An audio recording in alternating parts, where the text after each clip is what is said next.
Many years ago, I started off poor. I started off broke. I started off pretty stupid. I started off having failed out of high school, and I drifted for a long time. I've done a good deal of traveling. When you are older, you call your drifting days traveling. And I've done a good deal of traveling. And over the years, I began to study the subject of success. And I had one simple idea that came upon me in my late teens, and I think it was the most important idea that I've ever had. And it was simply this, that if you study successful people and you do what they do, you'll be more successful. And if you study unsuccessful people and you avoid doing what they do, then you will not be a failure. And then one of the things I've found that if you study success, you begin to internalize success principles. And if you practice proven success principles, and if you do what successful men and women have done throughout history, that you will be successful too. And it's such a remarkable discovery, but it has been worth a fortune to me. And what I want to talk to you about tonight is some of the principles that I've discovered in over 20 years of research. I serve as a consultant to over 200 corporations, and I've been a personal consultant to the presidents of $3 billion plus corporations. I have studied successful men and women. I have read biographies and autobiographies. I have looked at the characteristics and principles of them. I've studied philosophy and economics and religion and psychology and metaphysics, and I've come to 10 key qualities. Now, there may be more and there may be less, but I find that each of these 10 qualities that successful men and women have starts with the letter C. And the interesting thing about these qualities is, first of all, with them, success is predictable, and without them, failure is predictable. That if you have these 10 qualities, there's nothing in the world that can stop you from being an outstanding success. And if you lack sometimes even one of these qualities, that can be enough, can be the weak link in the chain that dooms one to a life of underachievement and failure. The second principle that I discovered with regard to these qualities is that they are all habit patterns of mind, and that nobody starts off with them, and that you can learn them, and that you can develop them with practice. And the third thing that I found is that if you will practice these principles until they become habits, until they become automatic for you, then nothing can stop you. So let's talk about these principles. They start with the letter C, each one of them. There's 10 principles. The first principle starts with the letter C. It says clarity. And clarity is the starting point of all success. It means clarity of thinking. It means thinking clearly, and it extends from thinking clearly to a series of other things. With regard to clarity, it means the ability to determine exactly what it is that you want to be, have, or do in life. And the more I study successful men and women, the more I find that every single one of them, the top 5%, are very clear about where it is they're going and what it is they want to accomplish. And when I look at unsuccessful men and women, or men and women who seem to be unhappy and floundering, I find that almost invariably they have a very, very limited sense of direction, sometimes no sense of direction at all. You see, we as human beings are goal-seeking organisms. We only function at our very best when we're working toward accomplishing something that is important to us. And in my estimation, 80 to 90% of all the unhappiness, hostility, violence, psychosomatic illness, alcoholism, drug addiction, and so on in our society is caused by people having no sense of direction. They don't know where they're going. As they say, if you don't know where you're going, any road will take you there. The second key with regard to clarity is decisiveness. Be decisive. I've never met a successful person who was indecisive, and I've never met a failure who was decisive. Be decisive. Develop the characteristic and quality of decisiveness. We know that the reason why we are indecisive is because we're afraid of making a mistake. But the terrible thing is that the way that we think becomes a habit, and the habit of indecisiveness can condemn us to failure. We can be talented and intelligent and ambitious, but if we cannot make the hard decisions in our life, and if we cannot make decisions readily, then what happens is we always have to work for people who do make decisions readily. Now, the interesting thing about decisions is that about 80% of decisions should be made the first time they come up. 80% of decisions should be made the first time they come up. And if you make decisions every single time they come up, sooner or later you will develop the habit of decisiveness. You'll be very clear about what it is you want, and it's easy to make decisions if you know what it is you want to accomplish. One of the major reasons why people are indecisive, in my experience, is they have no idea what they want to accomplish. It's almost like they've come to the crossroads, but they don't know which direction to go. The thing to do about decisions is to make a decision. And if that doesn't work, make another decision. And if that doesn't work, make another decision. And if that still doesn't work, you're probably in the wrong field anyway. But the interesting thing is that if you make a decision, you gather momentum. And the difference between successes and failures is not that successful people make right decisions. It is that successful people make their decisions right. The third point under clarity is to have a vision for yourself and a vision for your life. The key to having a vision is to have a dream. They say in the song, you've got to have a dream if you want to make a dream come true. And you can fulfill your dreams. All the great movers and shakers throughout all of history have been dreamers. They've been people with dreams. They've been people with visions. All leaders have vision. In the book of Solomon, it says, where there is no vision, the people perish.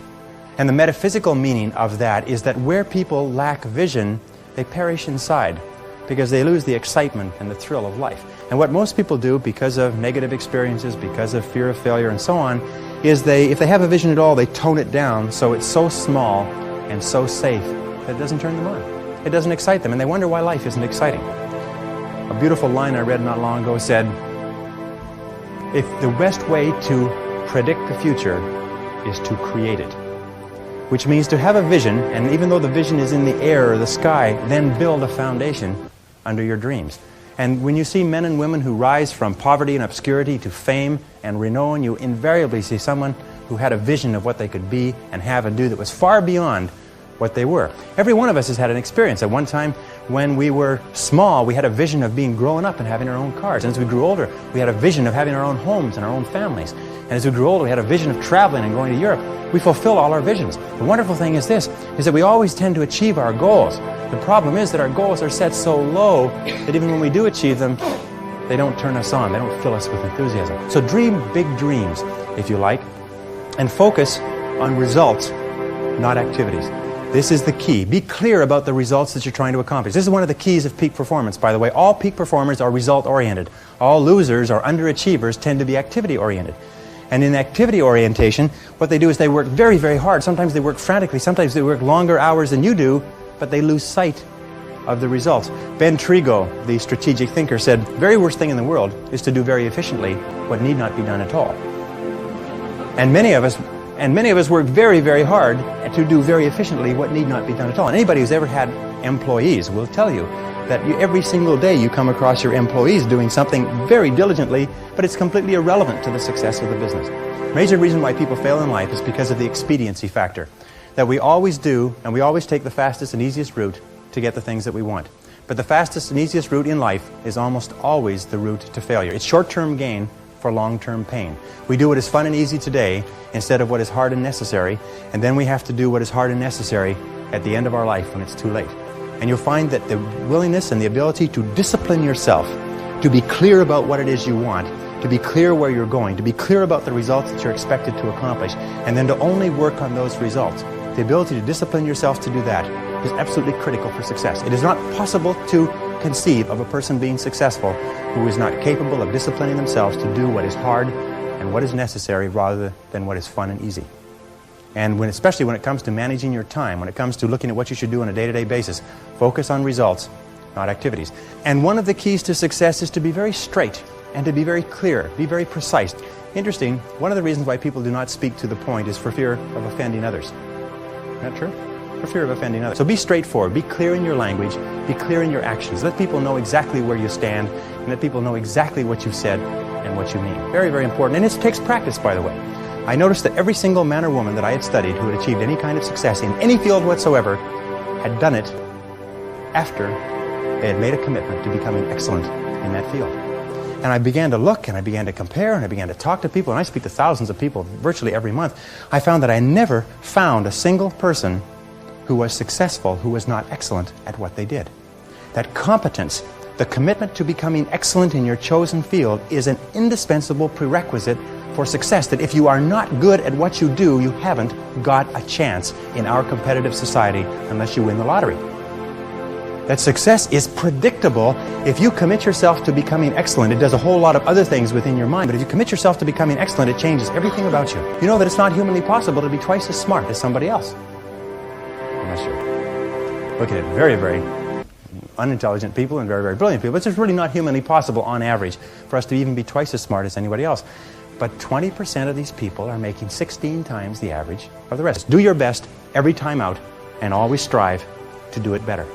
Do your best every time out and always strive to do it better. Remember, it's usually the last 5 or 10% of any job or project that makes all the difference. And what we do is we get to 90% done, and then we start to drag our heels. We start to put the paperwork aside. We start to think of excuses. We start to do what is fun and easy rather than what is hard and necessary. The second point with regard to excellence is this, is that if you are not excellent in your field, you don't go anywhere. Excellence yields opportunities because when you become good, you open up. It's almost like the Red Sea of opportunity opens up in front of you. When you become excellent, you come to the attention of people, and people try to get you, and they give you more responsibilities and more opportunities. And you know, when you put on your business card that you're the top person in your particular field, people like to buy from the best salespeople in their fields. And by the way, you can tell how excellent you are at any time. Any time of your life, you can tell how excellent you are. Very simple measure. Successful people, peak performers, concentrate on the top items. And remember, anything other than working on the top items on your list is a waste of your time. And time management is not just time management is life management.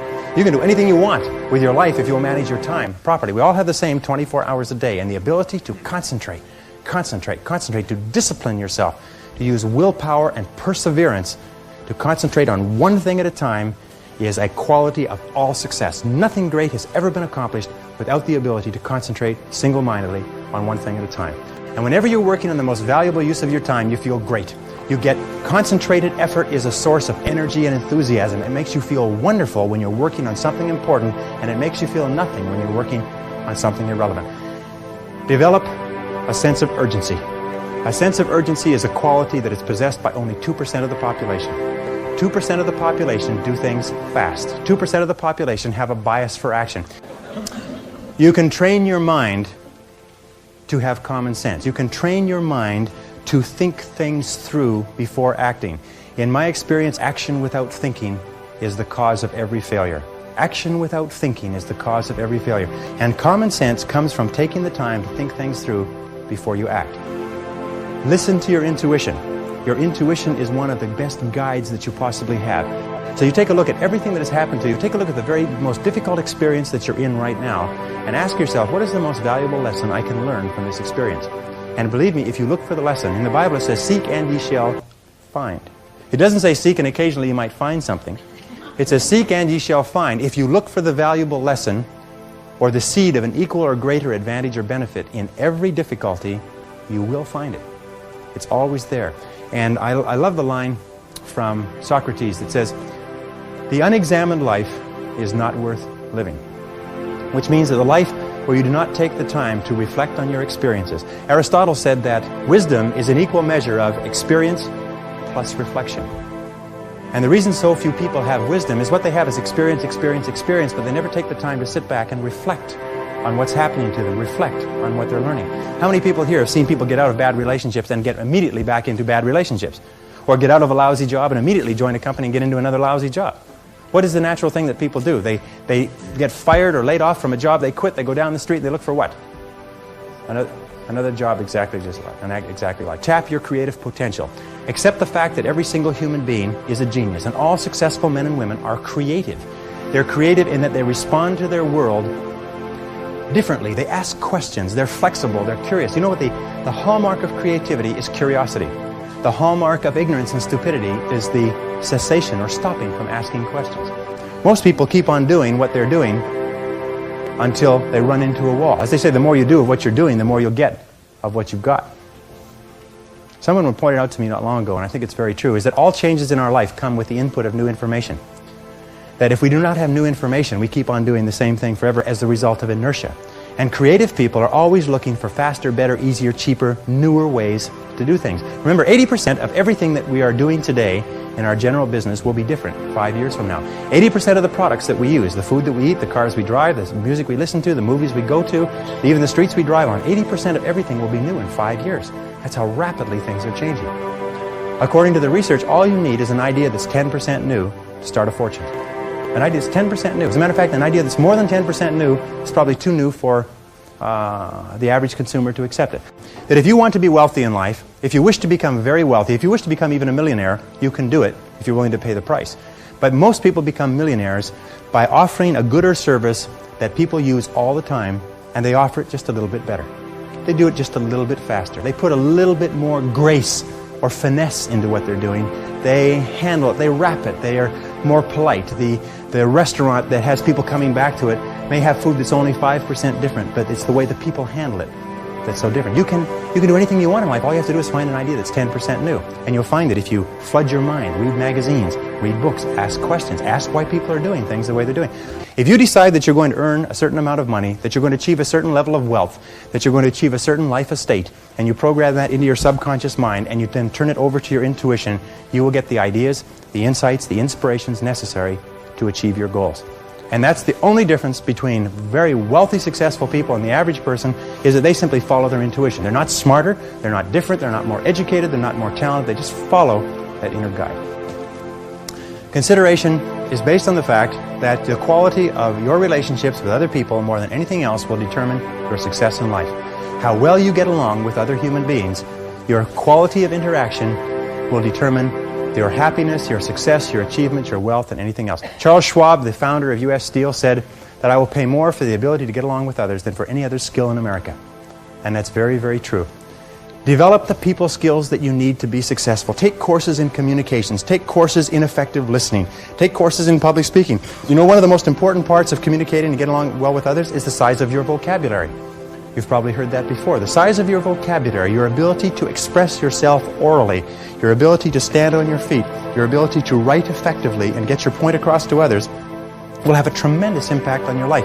Because you cannot imagine a successful person who cannot communicate effectively with other people.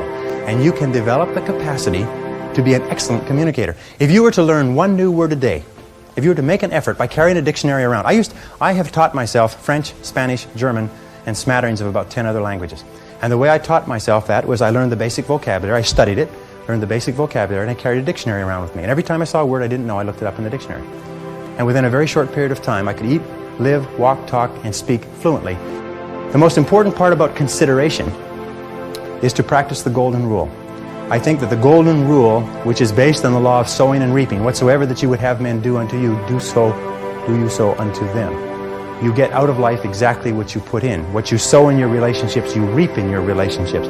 The golden rule is the key to consideration, but you can practice, you can learn to be more effective with other people. You can take courses in it. You can study behavioral psychology. Everybody in sales should be an expert on behavioral psychology. And whenever I hear a person say, well, I don't need to study that, I do, it comes naturally, the person is saying, I'm determined to be a failure for the rest of my life, and I'm announcing it to anybody who will listen. Because sales is so precise. The ability to communicate and to persuade and influence other people is such a complex field that some psychologists study it all of their lives. If you become excellent in it, you can write your own ticket. Almost all entrepreneurial fortunes, people who start with nothing and become millionaires, do it because they're good salespeople. They're good at convincing others. They get excited about their ideas, but they have the skills to be able to persuade other people. The wonderful thing is that if you're clear about your goals and you're committed to becoming excellent and you concentrate single-mindedly on what is important to you, you have a tendency to like yourself more. Your self-esteem goes up. Your ability to get along with other people goes up. But if you have no goals and you're not very good at what you do and you're just doing whatever comes to hand, then your self-esteem goes down. So one of the things that we're talking about here is the building of the characteristics, the personality qualities that guarantee success. And self-esteem, of course, is the foundation of all success in relationship. Consistency is absolutely critical. You can have all of the others, but if you're inconsistent, it's going to really hurt you. Consistency means that dependable, steady, predictable work is always vastly superior to spurts or flashes of brilliance and genius. That the person who is like the tortoise, who just plods steadily away, old steady Eddie, is always the person who tends to be more successful than the one who flashes here and flashes there but cannot be counted on over the long term. Be consistent in your relationships. Especially be consistent with your family, be consistent with your friends, be consistent with your boss, be consistent in your work. Make it so that you are the type of person that everybody can depend upon, that people will believe in and they'll depend upon, and they know that if you say something, that you'll do it. That if you say you'll be somewhere or if you undertake a responsibility, that you will fulfill that responsibility. That sort of consistency, that sort of dependability is one of the most valuable things in the world of work today. I have found that the ability or the willingness to make a complete commitment to a job, a commitment to a relationship, a commitment to a profession, to make a commitment is one of the hardest things that human beings do. That very few people make commitments. That most people in this room, I hate to say it, most people in this room are not totally committed to their work. Oh yeah, they're doing it, they're in it, they're doing a reasonably good job, nobody's fired them yet, right? But they're not committed, their whole heart isn't into it. And yet no success is possible without commitment. Now fear and courage tend to be habits. That if you are afraid and you give in to the fear and you back away, it becomes a habit to back away whenever you're afraid or unsure. If you're afraid and you force yourself to confront the fear, it becomes a habit to confront the fear whenever you find something that you're afraid of. And you'll find that most fears disappear when you confront them.